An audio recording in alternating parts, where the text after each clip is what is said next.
CSS custom properties genuinely store a real reusable value, referenced with var, and can actually be changed live via JavaScript. In this video you'll use real CSS variables. This real declaration genuinely defines a custom property on root, making it actually accessible globally across the whole page.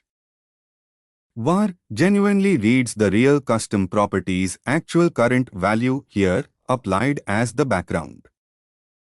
The real second argument to var genuinely is a fallback value, used if primary color is actually undefined.